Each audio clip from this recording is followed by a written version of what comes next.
I never honestly thought about my age because in my mind, I think I'm one of these people who think that they're 30 years old. I didn't think, oh, I'm 55 and starting a business, or I think I was 54 when I started it. But it surprises me when I talk to people who say, I'm 40, I'm too old to start a business, or whatever age they may be. I just don't think you're too old ever to follow your passion and do what you want to do. Welcome to Aging in Style with me, Lori Williams. I'm an optimist by nature, and I believe you can follow your dreams at any age. My grandmother's journey with dementia ignited a passion in me to work with seniors. I've spent the past 13 years learning about seniors and aging. In my mid-50s, I followed my own dream and founded my company, where I use my expertise to help seniors locate housing and resources. On this podcast, we cover all aspects of aging. Join us each week to meet senior living experts and inspirational seniors who are following their dreams. The fact is, we're all aging, so why not do it in style? Hi, welcome to the first episode of 2022 of Aging in Style with Lori Williams. I'm so excited that y'all are here and looking forward to a wonderful new year. So to start the new year, we are going to do something different for the podcast. And I have my fabulous podcast producer, Anna Xavier, on, and she is going to be interviewing me. So we're just going to kind of switch things up, and I think it's going to be a lot of fun. So welcome, Anna. Hi, Lori. I'm so excited to finally be on the other side. I always listen to your episodes. I'm like, oh my gosh, she's the best. So I'm glad that I'm interviewing you to hopefully do justice to what I think of you and help people really understand how awesome you are. Oh, you're so sweet. This is going to be fun. And I always talk about you when I'm interviewing people because Anna has like a blooper reel on me, which is actually pretty funny because, you know, when you're recording a podcast, it doesn't always go perfectly. Sometimes you have a mistake or two. And so she's got some pretty good bloopers on me. But I appreciate that she she cleans things up for me and makes me sound good. The bloopers are just gold. So yeah, really one day we'll release those as kind of like the Lori Gate. Yeah, we'll have to edit some of that. Sure. All right. So we're talking about you because a lot of people listen to the podcast and you get awesome messages and feedback about the episodes.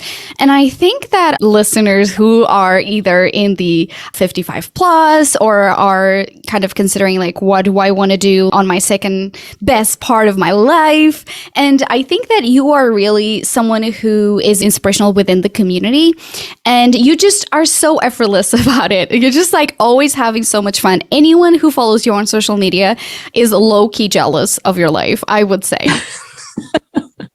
I mean, who else is going into just one senior living facility and just dressed as an elf as you did for Christmas and just having a dance off? Seriously, that's so fun. That was a lot of fun. And you know what? I'm thankful for my network here in my local area. We all are pretty silly and we just enjoy like doing something for seniors to make them smile, but we enjoy dressing up and being silly. So it's a benefit for us too. Right. You know, I mean, how often do you get to dress as an elf and do a dance? I mean, come on. Right. Not every day, but as Cinderella. Yes. Okay. So let's start on, for someone who hasn't heard all of the episodes of Aging in Style, I think that is important to really tell people that your career in senior living, becoming who you are today, was never a part of your life, right? This is a second career. So I would love to hear from you a little bit about that transition and how that happened. Sure. And I've mentioned it before that, I mean, there's really no one more surprised than me where I am now, because this wasn't like a big plan to own a business. And it wasn't the plan. My plan was really kind of smaller, just to raise my kids. And if you'd asked me when I was 25, I probably would have said, oh, you know, by 60, I'd be retired or whatever. Not that I'm 60 yet, I'm 57, but my passion is senior living. It came to me kind of later. I was in my 40s when I started working in senior living and just absolutely fell in love with it. And I love seniors so much. And as things just evolved and this business idea took hold, it wasn't even like I gave it a lot of thought, to be honest with you. It was just like, I need to do this, and started the business. And I never honestly thought about my age, because in my mind, I think I'm one of these people who think that they're 30 years old. I didn't think, oh, I'm 55 and starting a business, or I think I was 54 when I started it. But it surprises me when I talk to people who say, I'm 40, I'm too old to start a business, or whatever age they may be. I just don't think you're too old ever to follow your passion and do what you want to do. Yeah, and I feel like that is 100% correct. Anything you do online and offline in the community really shows how passionate and dialed in you are, and how much the business is really your life. You're not separating, oh, I am taking calls, now I stop, and then I go home to my family. Or, oh, I'm going to go out and have a book club or be part of a board. You really make senior living a part of your whole life. Yeah.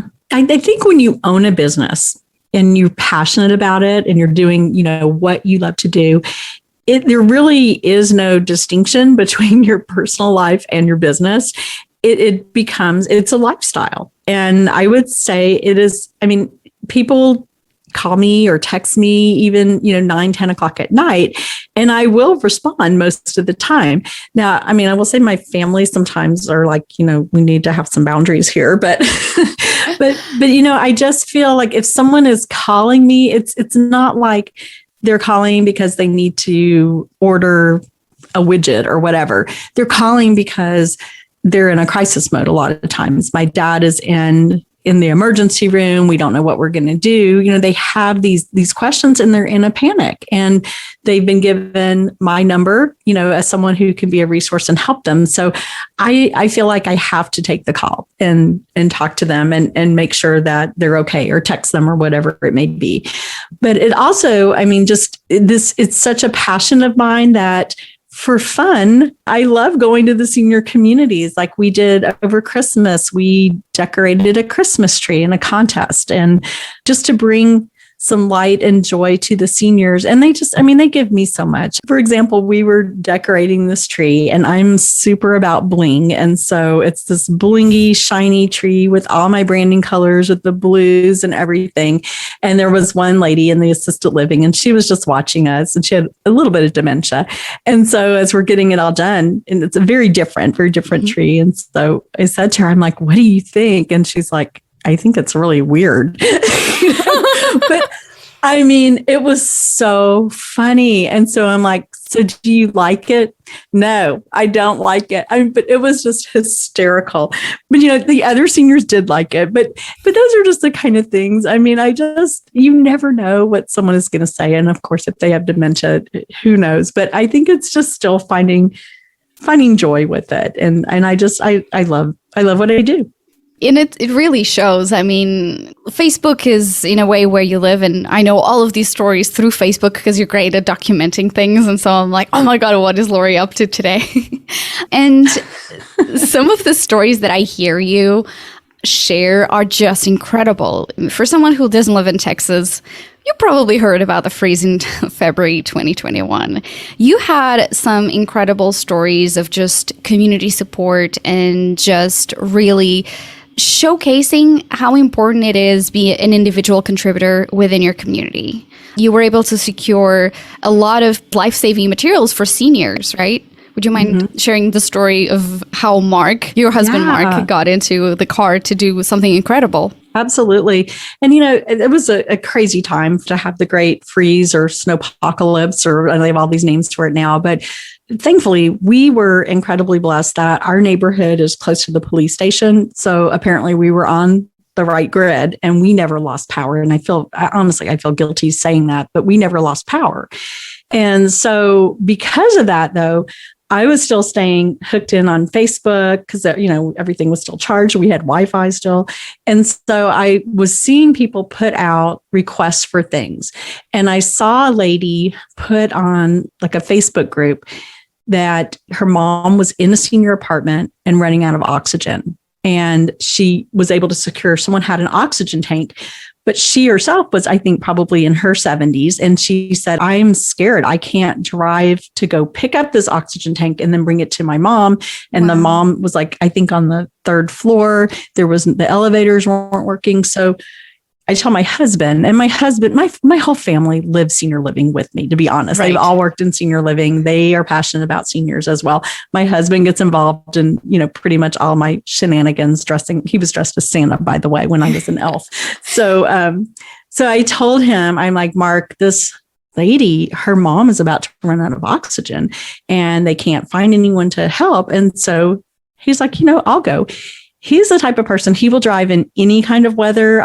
He's from Texas originally, but he will drive in snow, ice, whatever, but he just has no fear. So he went and picked up the oxygen tank and brought it to this lady, went up to her apartment, got it up there, got her hooked up and got life-saving, And so during that time, so many requests just were coming in, like people needed generators. And when you have a crisis like that, you really see the beauty in a community.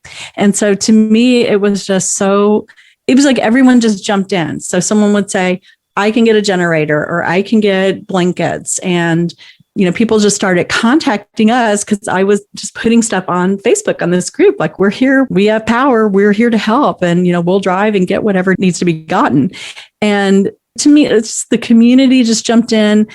The Einstein's Bagel sent me a message on Facebook and said, we want to provide bagels and coffee and we'll be open in the morning.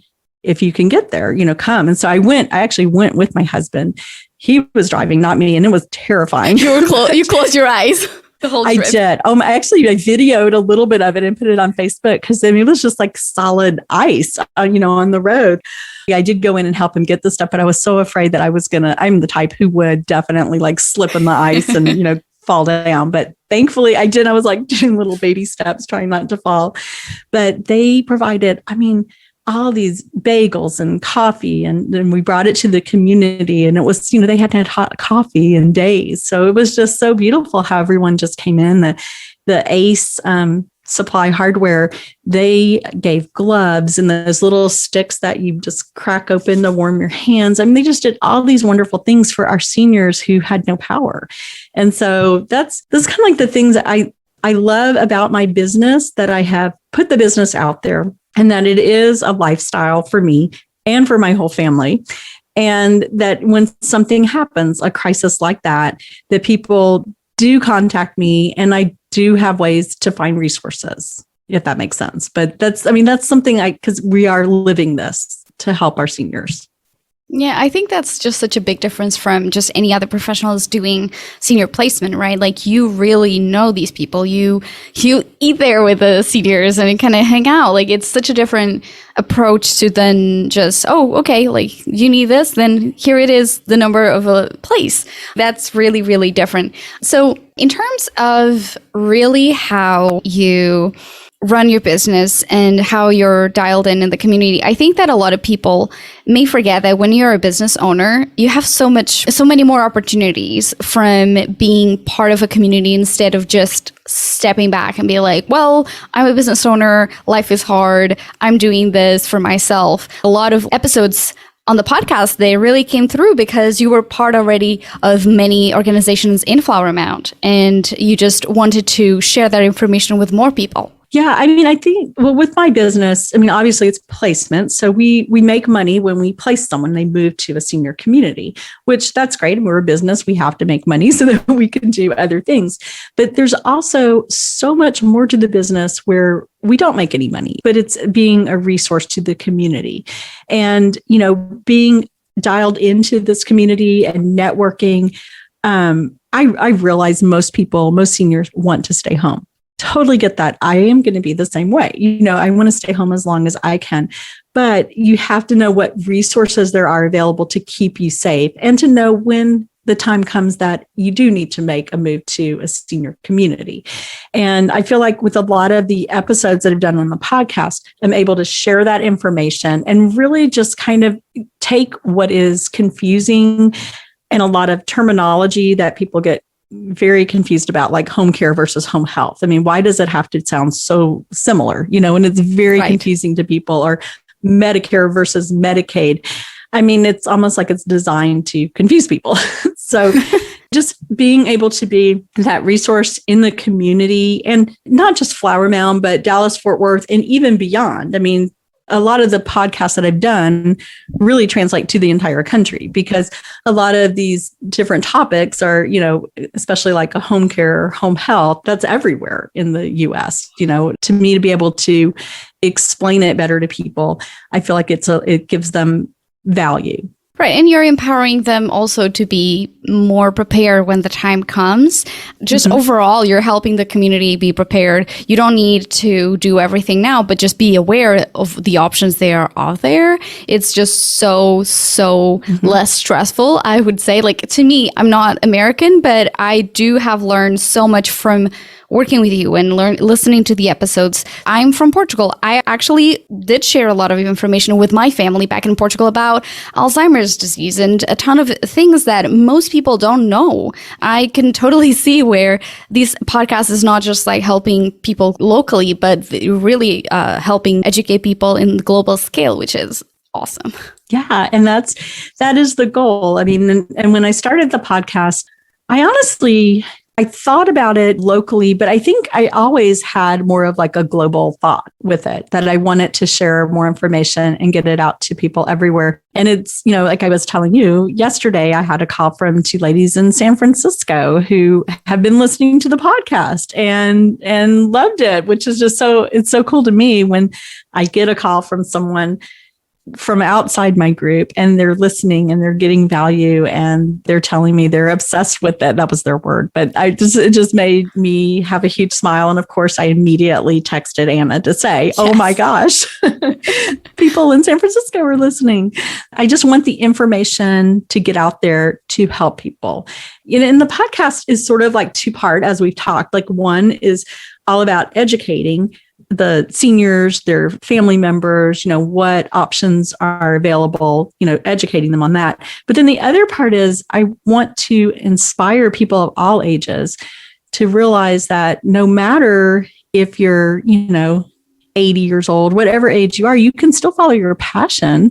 You can still have a purpose. Everyone needs a purpose, even if you have dementia and you're in a memory care unit. I mean, you still have a purpose. And I think that's a very important message to get out there. And, we have talked to on the podcast some amazing people like Doug, who's 96 and completely reinvented himself in his 70s, where he builds computers, which is crazy. I mean, I don't know how to build a computer, but Doug does. Yes. He's taken that, he learned how to do that, and he does it. He doesn't make money on it. He donates all these computers to veterans and to kids. I mean, it's amazing to me. And we all have that ability to do it. We just have to put ourselves out there a little bit.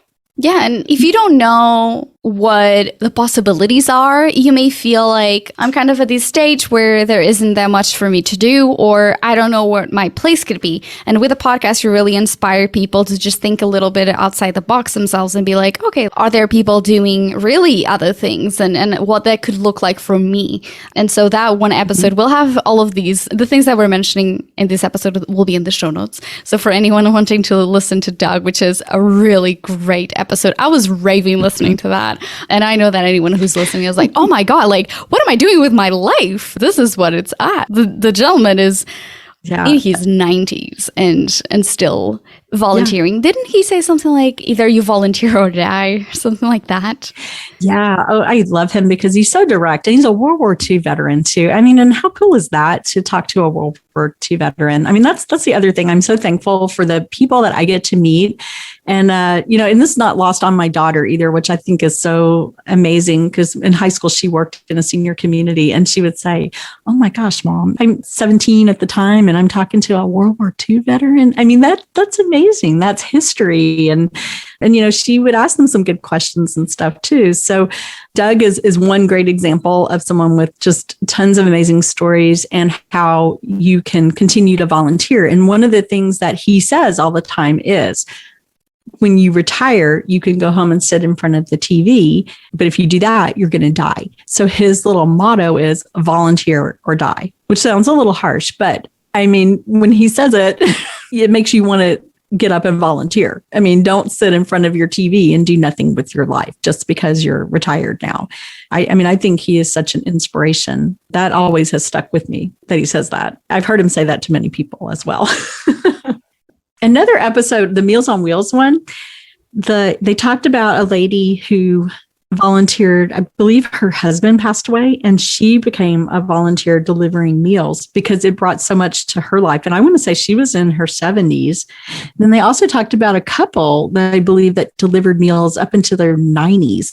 And so, I mean, if you're still able, I just, to me, that is just a beautiful thing. So if you're still able, maybe you're in your 80s or your 90s, but you're still able to go out, maybe you're delivering meals to someone who has health issues in their 60s, but you're still volunteering, you're being a part of the society, you're doing something to help someone else and having a purpose. I just think that's amazing.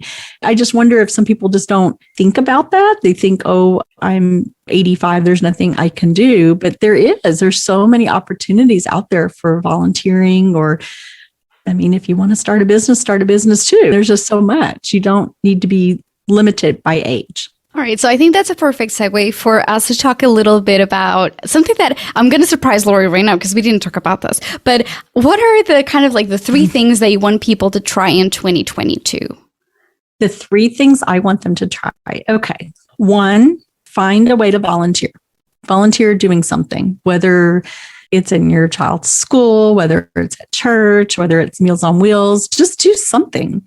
And it could be a one-time thing, or it could be something that, you do on a regular basis. But that's one thing I think people should do.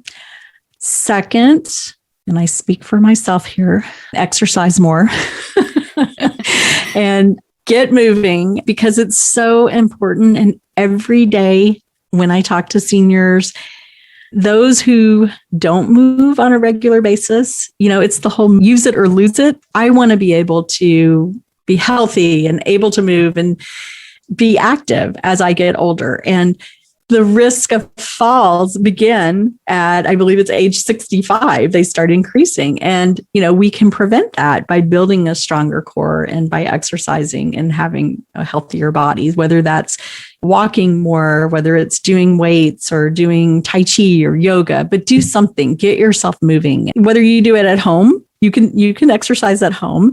And I'm speaking to myself here too. So just know I'm giving myself this lecture. So get moving would be my second thing. And then third, what is my third thing?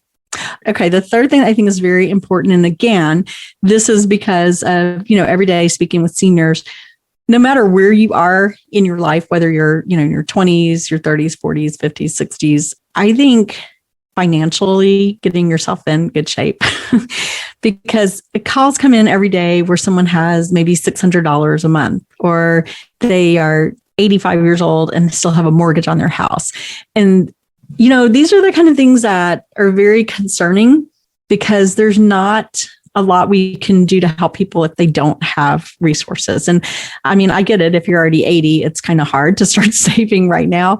And I say this to my kids all the time. Do not go into debt and save your money and save for retirement. And if you can afford to get a long-term care policy, get one.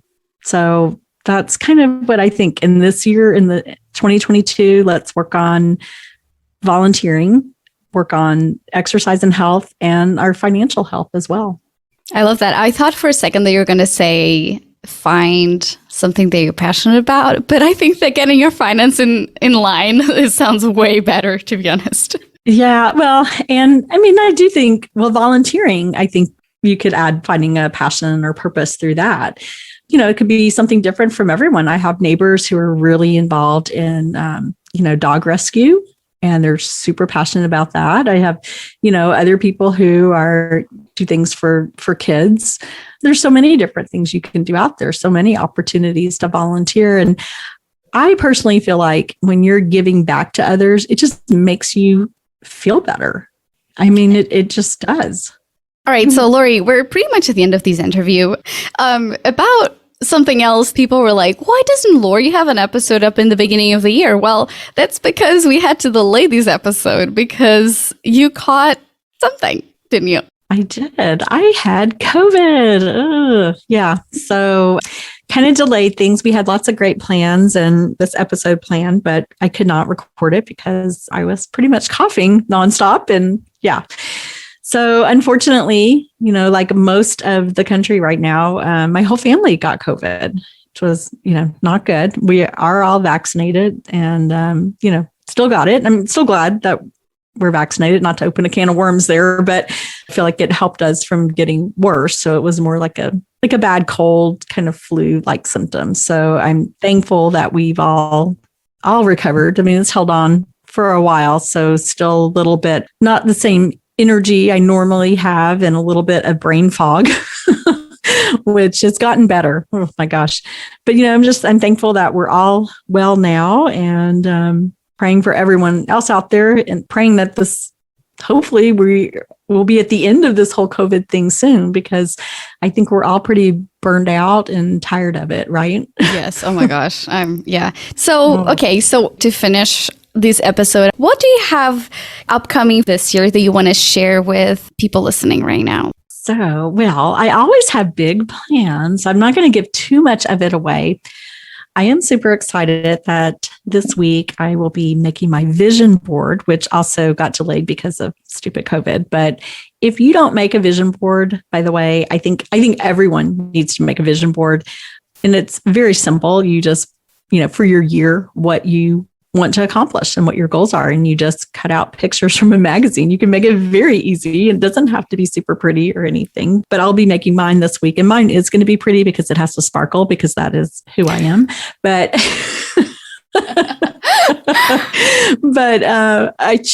I like to choose a word every year.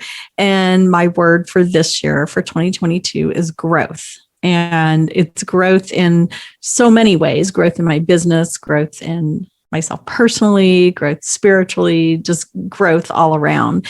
I want people to spread more the word about my business and how we can help people.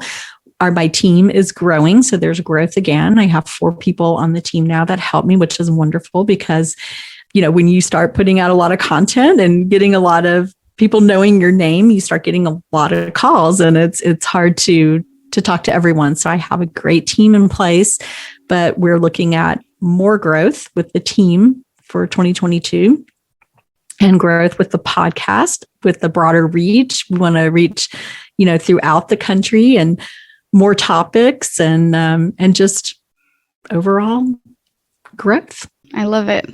Well, I think that's a perfect way to end the podcast. Lori, thank you so much for just being the kind of shiny star that you are in your community and just leading the way in such an inspirational way and creating all of these amazing resources for folks out there.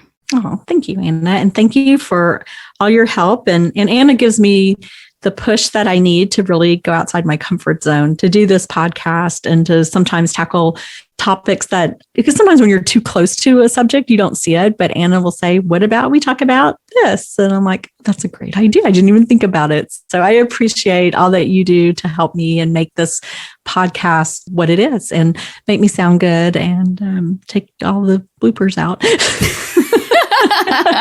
Yes, I'll always be there for you. Thanks, Lori. Thank you. So thank you all for listening. I hope you enjoyed this podcast, a little twist on the normal podcast, but definitely visit the website for all of our different podcast episodes. We talked about a lot of different ones that we've covered over the past year. And you can find them all on my website, LoriWilliams-seniorservices.com. And please continue to share the website, share the podcast and the website. And thanks for listening. We'll talk to you next week.